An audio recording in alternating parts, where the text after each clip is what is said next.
Hola, soy Pedro. Vi a mi tío, un hombre que creía poder comprar el mundo, ofrecer toda su fortuna a cambio de un milagro que el dinero no podía pagar. Fue la primera vez que entendí que hay vacíos que ninguna cantidad de oro puede llenar, que el verdadero poder no reside en lo que posees, sino en lo que eres capaz de sentir cuando ya no te queda nada. La imagen de su mirada, antes tan afilada y ahora perdida en la inmensidad de un jardín perfectamente cuidado, se me quedó grabada para siempre. Fue el retrato más crudo de la soledad. ¿Alguna vez has visto a alguien tan poderoso volverse así de frágil? Antes de contarte cómo un niño de 7 años lo cambió todo.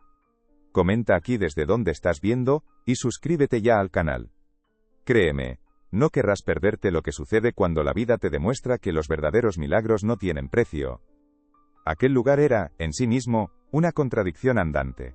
Una clínica privada en las afueras, con un jardín que parecía sacado de una revista de decoración.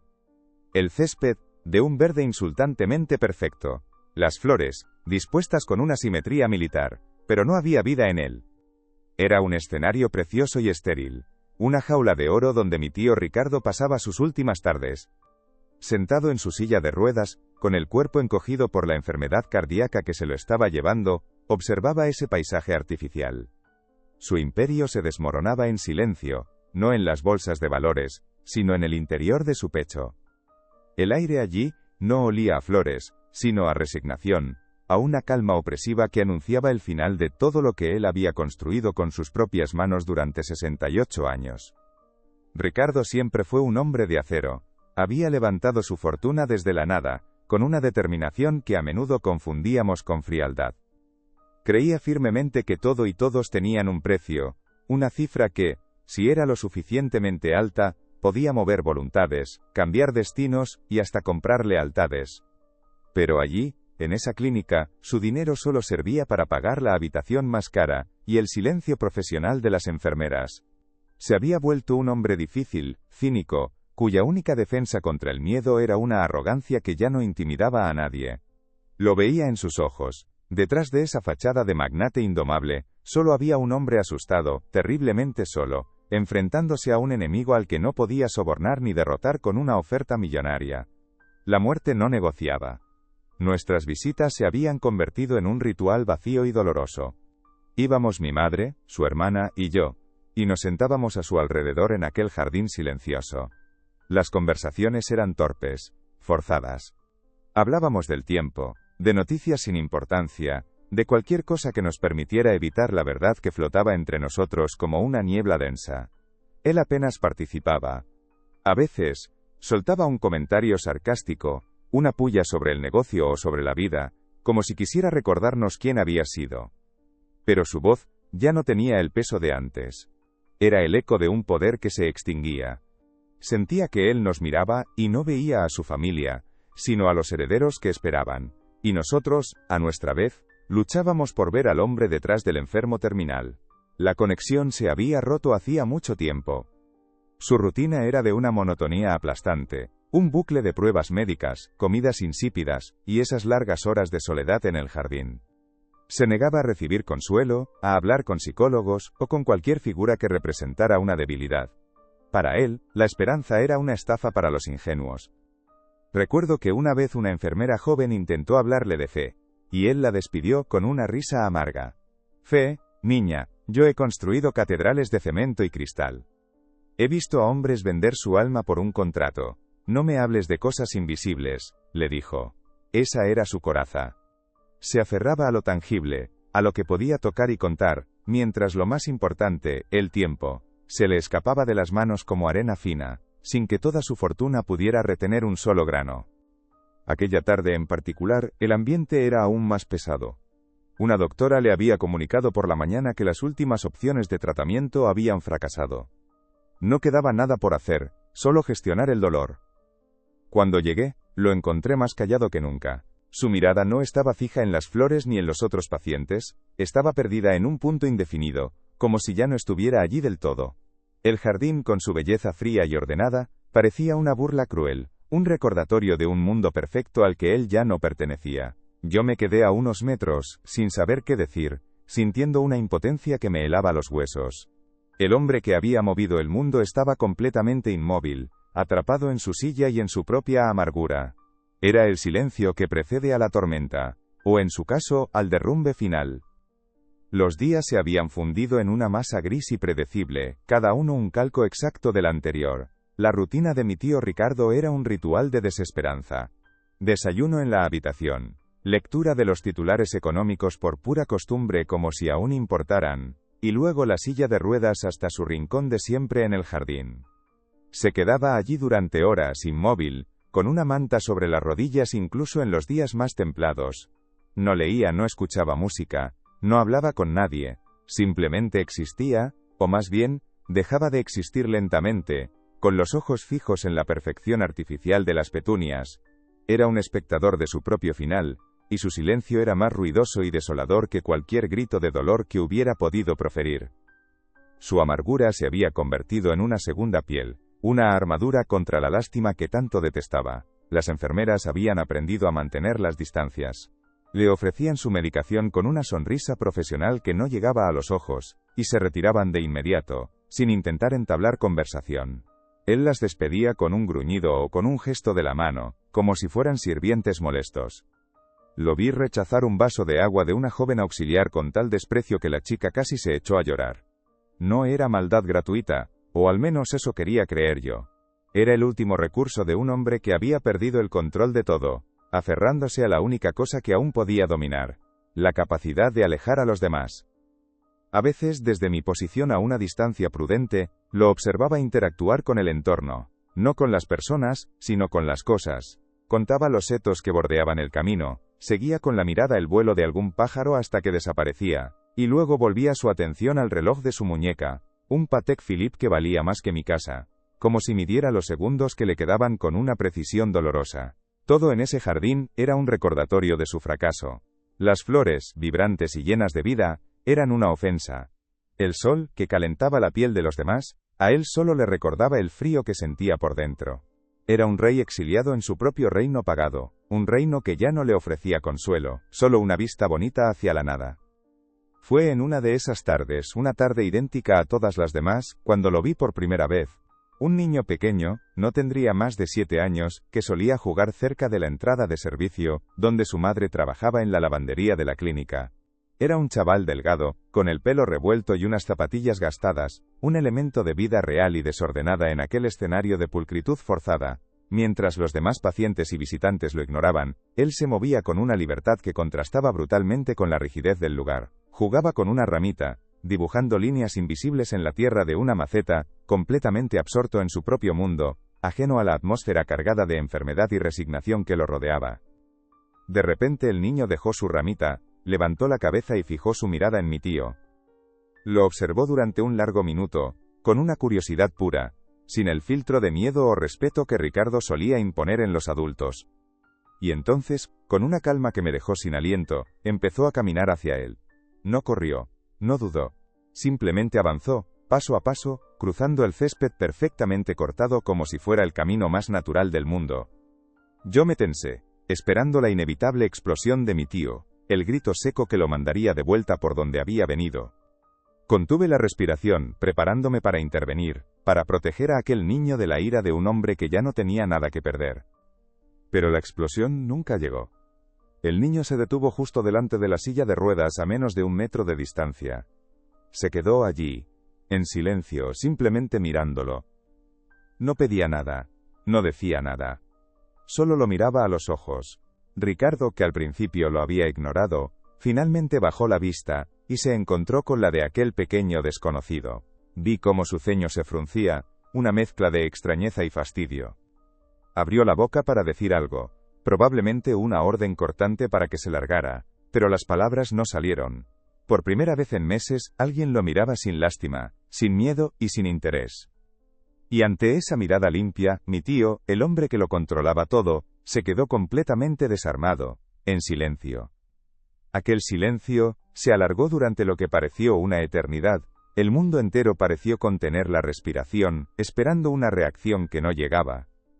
Mi tío Ricardo, el hombre de las respuestas rápidas y las órdenes tajantes, simplemente se quedó allí, con la boca entreabierta y la mirada fija en el niño. El pequeño Leo, por su parte, no mostraba ni un ápice de miedo o incomodidad, Sostenía la mirada del magnate, con una serenidad pasmosa, como si estuviera evaluando algo muy profundo. Y entonces, con un movimiento lento y natural, el niño se sentó en el césped, justo a los pies de la silla de ruedas, cruzó las piernas y siguió observándolo, como si hubieran quedado para pasar la tarde juntos. Aquel simple gesto desarmó por completo la tensión, dejando en su lugar una extrañeza casi palpable. A partir de ese día, la escena se convirtió en un ritual silencioso e inexplicable. Cada tarde, a la misma hora, Leo aparecía, cruzaba el césped y se sentaba en el mismo sitio, a los pies de mi tío. No hablaban. El niño a veces jugaba con una ramita, o miraba las nubes, y Ricardo, al principio con reticencia, y luego con una especie de resignación curiosa, simplemente lo dejaba estar. Poco a poco, noté un cambio sutil.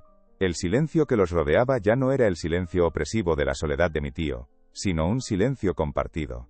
Una especie de pacto mudo. Ricardo ya no parecía un prisionero en su jardín dorado, sino el guardián de un pequeño secreto. Su postura, antes permanentemente tensa, comenzó a relajarse levemente en presencia del niño. Una tarde, mientras yo los observaba desde lejos, Leo rompió el pacto de silencio. No dijo nada profundo ni trascendental. Simplemente señaló una fila de hormigas que marchaban con dificultad por el borde de una losa.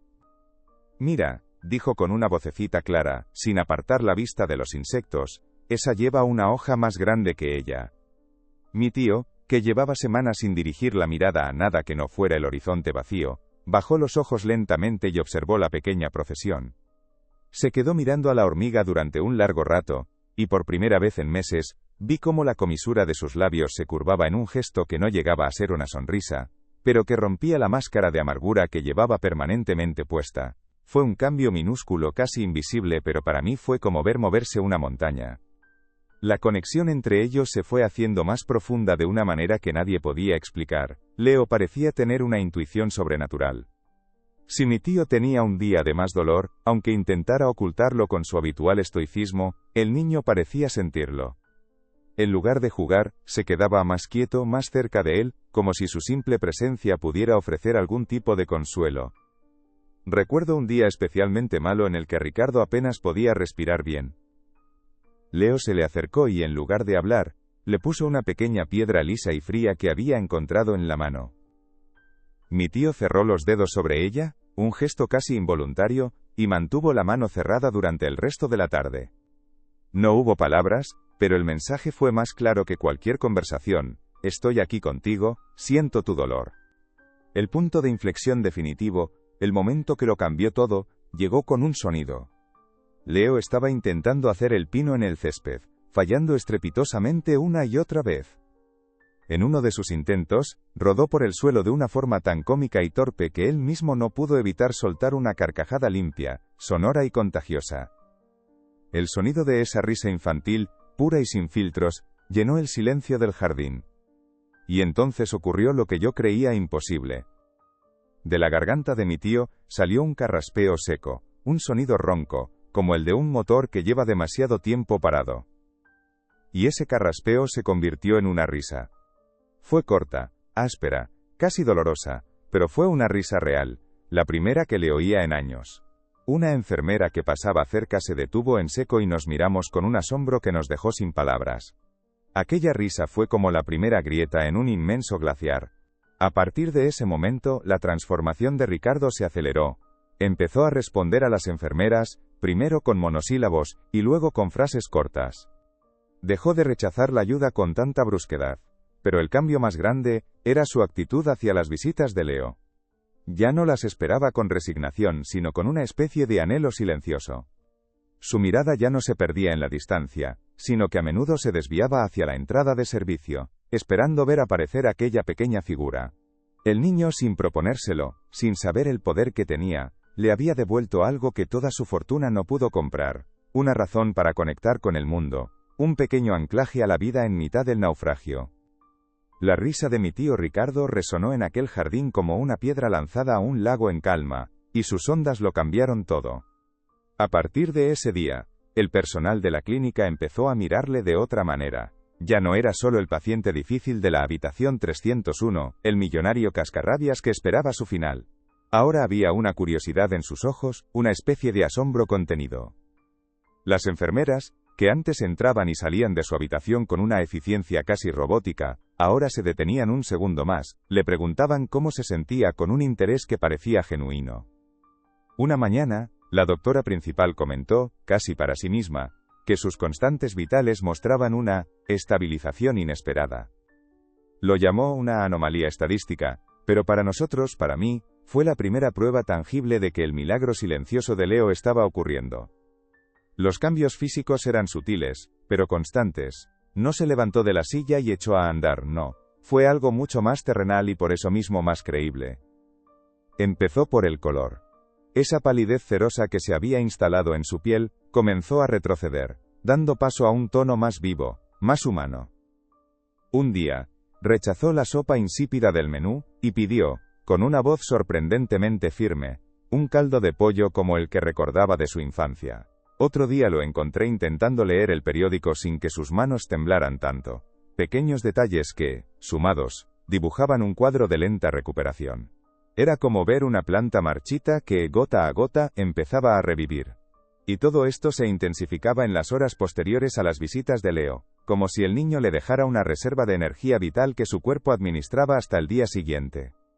Pero la transformación más profunda no era física, sino mental.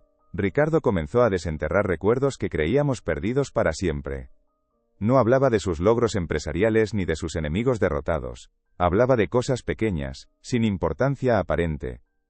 Una tarde mientras miraba a Leo dibujar en la tierra, me contó cómo su padre le había enseñado a hacer un silbato con una brizna de hierba. Describió el sonido, el tacto de la hierba en sus labios con una nitidez que me dejó helado. Eran fragmentos de una vida anterior, de un Ricardo que existió antes del dinero y del poder. Era como si la presencia inocente del niño estuviera actuando como una llave, abriendo compartimentos sellados de su memoria y liberando al hombre que se había escondido detrás del magnate durante más de 50 años. Mi madre no sabía cómo reaccionar. Estaba atrapada entre una esperanza que no se atrevía a sentir y el miedo a que todo fuera un síntoma de algo peor. Pedro, esto no es normal, me decía por teléfono, con la voz cargada de angustia. La gente no cambia así, ¿y si está delirando? ¿Y si su mente se está rindiendo antes que su cuerpo? Su escepticismo era comprensible. Había visto a su hermano convertirse en un hombre duro, implacable. Y esta nueva versión, más suave y vulnerable, le resultaba extraña, casi antinatural. Los médicos tampoco ayudaban. Se encogían de hombros, hablaban de remisiones espontáneas, como si fueran unicornios, fenómenos raros que se estudian pero que nunca se ven. Estábamos solos en esto, testigos de un cambio que nadie podía o quería explicar. Una noche, la enfermera de turno me llamó. Su voz sonaba alterada. Me contó que Ricardo se había despertado de una pesadilla, pero no gritando de terror, sino llorando en silencio. Cuando ella se acercó, él le contó que había soñado con su hija, mi prima, con la que no hablaba desde hacía casi una década por una estúpida discusión de negocios. En el sueño, ella era una niña otra vez, y le pedía que la llevara a caballito. Se despertó con el peso de esa ausencia, con una culpa que el orgullo le había impedido sentir durante años. Al día siguiente, por primera vez preguntó por ella. No para recriminarle nada, sino con una simple y desgarradora pregunta. ¿Crees que ella vendría a verme? El sueño no fue una cura, pero fue una revelación, un síntoma de que su corazón enfermo no era solo el órgano físico, sino el espiritual. La noticia de la extraña mejoría de mi tío se extendió silenciosamente por la clínica, ya no era un secreto. Otros pacientes, desde sus propias sillas de ruedas o ventanas, observaban con una mezcla de envidia y fascinación las tardes de Ricardo y Leo. El jardín se había convertido en una especie de santuario no oficial. Las enfermeras ajustaban sus rondas para no interrumpir ese ritual silencioso. Empezaron a aparecer datos inexplicables en sus informes. Una noche de sueño profundo sin necesidad de sedantes, una capacidad pulmonar que mejoraba ligeramente día a día. Eran piezas de un puzzle que no encajaba con ninguna lógica médica. Mi tío, el hombre que había construido su vida sobre hechos, cifras y contratos, se había convertido en el protagonista de un suceso que escapaba a toda explicación racional. Estaba viviendo un milagro a plazos, y su única moneda de cambio había sido rendirse. Fue Marta, la madre de Leo, quien unió las piezas del puzzle. Llevaba semanas observando la extraña amistad desde la distancia, con una mezcla de gratitud y un nudo de inquietud en el estómago. Ver a su hijo, su pequeño y solitario Leo, traer esa luz a un hombre que se apagaba era un regalo, pero había algo en la intensidad de esa conexión que la descolocaba, que no encajaba con la lógica del mundo. Una tarde, movida por un impulso que no supo explicar, decidió que tenía que enseñarle a mi tío una foto de Leo, no del niño que correteaba por el jardín, sino de antes. Quería de alguna manera anclar esa relación a la tierra, darle un contexto, una historia, que fuera más allá de los muros de aquella clínica. Después de su turno, en la quietud de su pequeño piso, Marta abrió un viejo baúl de madera que no había tocado en años. El aire se llenó al instante de ese olor a tiempo guardado, a recuerdos y a la naftalina que su propia madre usaba. Sus manos, ásperas por el trabajo en la lavandería, temblaban ligeramente mientras rebuscaba entre ropas de bebé, dibujos infantiles y pequeños tesoros olvidados. Buscaba una foto en concreto, una que había tomado en el parque un domingo soleado, hacía ya 3 años. Una imagen que capturaba la esencia pura de la felicidad de su hijo, un instante congelado, justo antes de que el mundo se partiera en dos. El simple acto de buscarla era ya un ejercicio de valentía, un viaje a un dolor que nunca terminaba de cicatrizar. Finalmente la encontró, al fondo del baúl, dentro de un sobre amarillento. Allí estaba Leo, con 5 años, sonriendo a la cámara con todos sus dientes de leche, el pelo revuelto por el viento y los ojos brillando, con una inocencia casi dolorosa de contemplar. En sus manos sostenía con orgullo un pequeño coche de carreras rojo, su juguete favorito, ese que llevaba a todas partes. Marta sintió una punzada en el pecho, una mezcla de amor infinito y una pena tan profunda que le cortó la respiración. Era él, su niño, en su versión más pura y vibrante antes de que la vida se lo arrebatara. Se quedó mirando la foto, acariciando el rostro de papel con el pulgar, intentando absorber cada detalle de aquella felicidad perdida para siempre. Y entonces, cuando sus ojos se acostumbraron a la imagen, algo en el fondo de la fotografía llamó su atención. Un detalle borroso, insignificante hasta ese momento, que había pasado por alto miles de veces. Detrás del banco del parque donde estaba sentado Leo, junto a la carretera que bordeaba la zona, había un coche aparcado. No era un coche cualquiera. Era un sedán oscuro, lujoso, de esos que rara vez se veían por su barrio, y junto al coche, de pie, había una figura. Un hombre. No se le veía la cara con claridad, pero su silueta era inconfundible. Alto, con un traje caro, en una postura de poder y control. Un escalofrío recorrió la espalda de Marta. Su corazón empezó a latir con una fuerza desbocada. Una premonición terrible. Acercó la foto a la lámpara, forzando la vista, intentando que su mente no le estuviera jugando una mala pasada. Y la verdad la golpeó con la fuerza de un puñetazo en el estómago. El hombre del fondo, el que miraba no a la cámara sino hacia la carretera con una expresión impasible, era Ricardo. Una versión más joven, más sana, pero inconfundiblemente él. Mi tío. Estaba allí, en el parque, aquel mismo día. La sangre se le heló en las venas. La conexión era imposible, una coincidencia tan monstruosa que desafiaba cualquier explicación lógica. El hombre al que su hijo estaba sanando, había estado presente en el último día feliz de su vida, a escasos metros de donde todo acabaría. De repente, todos los recuerdos de aquel día horrible volvieron en una oleada brutal. La llamada del hospital, el sonido de las sirenas, la noticia que destrozó su existencia. La foto había sido tomada apenas 10 minutos antes del accidente. 10 minutos antes de que un conductor borracho perdiera el control y se subiera a la acera, llevándose por delante la vida de su pequeño Leo. Ricardo no había sido el culpable, no directamente, pero había estado allí. Había sido un testigo silencioso de la antesala de la tragedia. Y ahora, el espíritu de su hijo, o lo que fuera que visitaba a mi tío cada tarde, parecía haber vuelto para cerrar un círculo que nadie sabía que se había abierto. Marta se derrumbó en el sofá, con la fotografía temblando en su mano. El milagro del jardín ya no era un acto de pura inocencia. Ahora tenía un origen, una historia oscura y enrevesada. ¿Era una casualidad cósmica? ¿Una forma de justicia poética? ¿O era el alma de su hijo, atada a aquel último momento, que había encontrado al único testigo de su adiós para ofrecerle no un castigo, sino una forma incomprensible de perdón. La calidez que sentía al verlos juntos se transformó en un miedo helado y reverencial. El niño que jugaba en el jardín no era un simple niño. Era un eco, un fantasma, un mensajero de un mundo cuyas reglas estaban muy por encima de la fortuna de mi tío y del dolor de una madre. Al día siguiente Marta no fue a trabajar a la hora de siempre. La vi llegar a media tarde, con el rostro pálido y una determinación en los ojos que nunca le había visto. No llevaba su uniforme de la lavandería sino ropa de calle, y en su mano apretaba su bolso con tanta fuerza que los nudillos se le habían quedado blancos. No se dirigió a la entrada de servicio. Cruzó el jardín principal, con la cabeza alta, ignorando las miradas curiosas de los otros pacientes y del personal. Su objetivo era claro. Caminaba directamente hacia el rincón donde mi tío y el pequeño Leo compartían su silencio. Yo, que acababa de llegar, sentí un nudo de hielo en el estómago. Sabía, con una certeza absoluta, que la frágil paz de aquel lugar estaba a punto de hacerse añicos para siempre. Se detuvo frente a ellos. Leo, sentado en el césped, levantó la vista y le sonrió. Una sonrisa pura que no pareció inmutar la expresión grave de su madre. Mi tío Ricardo frunció el ceño, molesto por la interrupción. Estaba a punto de decir algo, de soltar una de sus frases cortantes para despacharla, pero Marta fue más rápida. Sin saludar, sin preámbulos, abrió el bolso y sacó la fotografía.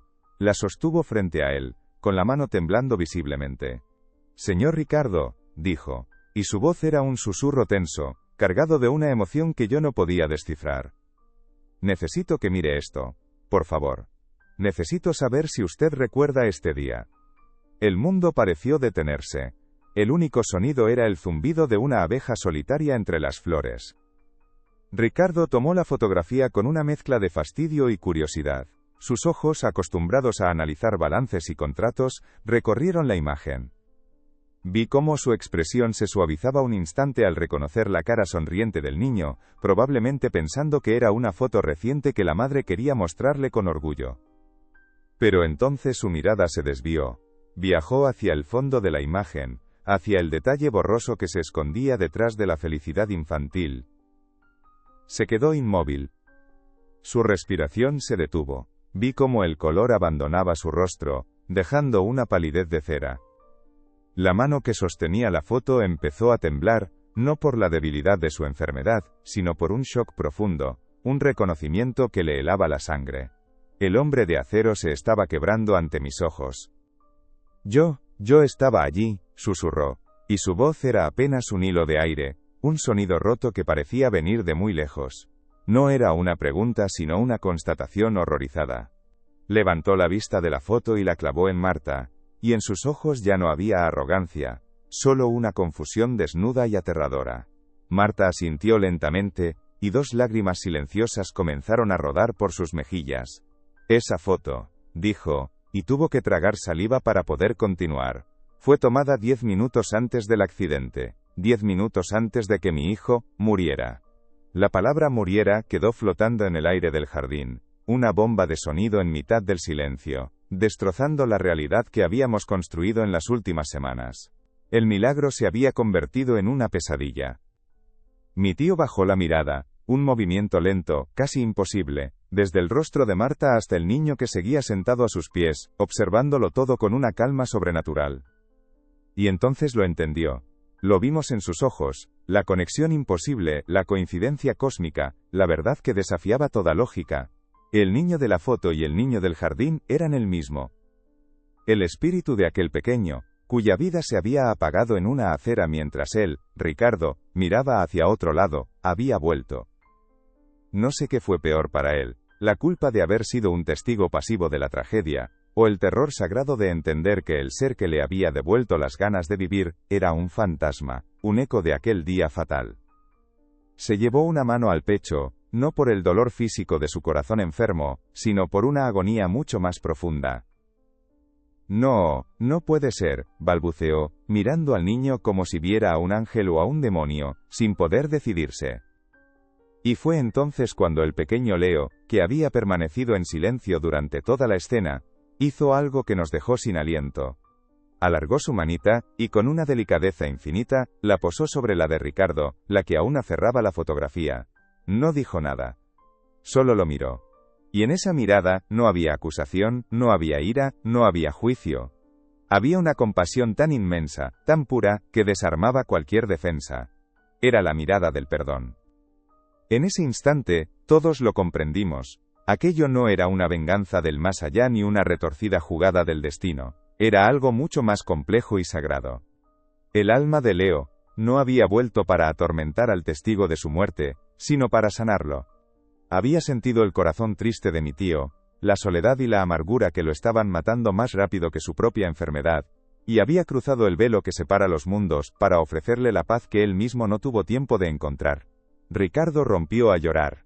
No con la lágrima solitaria de la otra vez, sino con un llanto convulso, desgarrador. El llanto de un hombre que se rinde por completo ante un misterio que lo supera, un milagro cuyo precio era una verdad insoportable. El llanto de mi tío no era de dolor, sino de una rendición total. Se aferraba a la mano del niño como un náufrago a un trozo de madera, mientras Marta lloraba en silencio a su lado, no por la pérdida de su hijo, sino por la extraña y dolorosa belleza de aquel momento. Yo me quedé paralizado, sintiendo que el aire a nuestro alrededor se había vuelto denso, sagrado. Ya no éramos 3 personas y un fantasma en un jardín. Éramos los únicos testigos de un pacto tejido entre 2 mundos, una deuda espiritual que se estaba saldando con lágrimas y un perdón silencioso. El dinero, el poder, los negocios, todo se había vuelto un decorado insignificante ante la verdad aplastante y sanadora que acababa de revelarse. La lógica se había roto, y en su lugar solo quedaba un misterio que nos envolvía. Lentamente, como si emergiera de un sueño profundo, el pequeño Leo retiró su mano. Miró a mi tío una última vez, y en sus ojos no había rastro de la tragedia, solo una serenidad infinita, una sabiduría que no pertenecía a un niño de 7 años. Luego, se giró hacia su madre Marta, y le dedicó una sonrisa leve, un gesto de despedida que pareció decirle que todo estaba bien. Sin una palabra, se puso de pie, se sacudió la hierba de los pantalones, y empezó a caminar hacia el fondo del jardín, en dirección al sol que comenzaba a ponerse. No se desvaneció ni desapareció de forma dramática. Simplemente se alejó, su pequeña figura recortándose contra la luz dorada, hasta que se fundió con ella y ya no estuvo más. No dejó un vacío sino una paz profunda, como si su partida fuera la última pieza del milagro. Mi tío Ricardo se quedó mirando el punto exacto por donde el niño había desaparecido, con el rostro bañado en lágrimas y la fotografía aún en la mano. Pasaron varios minutos de un silencio absoluto. Luego, giró la cabeza muy despacio y miró a Marta. Sus ojos, por primera vez, estaban completamente desnudos, sin rastro de arrogancia ni cinismo. Vi al hombre que mi madre recordaba de su infancia, antes de que el dinero lo endureciera. «Marta», dijo, y su voz era un susurro ronco, quebrado. «Lo siento, no por algo que hice, sino por todo lo que no vi.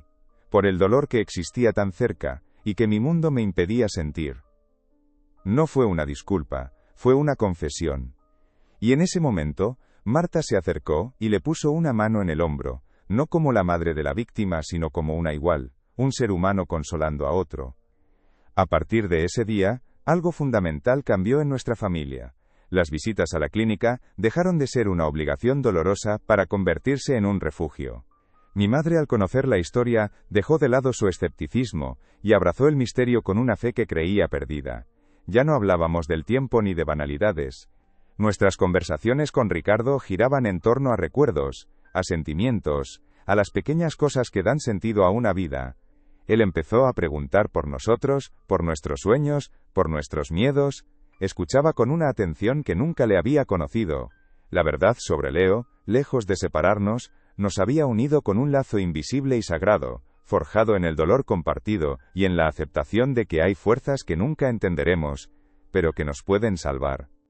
La recuperación física de Ricardo fue una consecuencia directa de su sanación espiritual. Los médicos no encontraban explicación.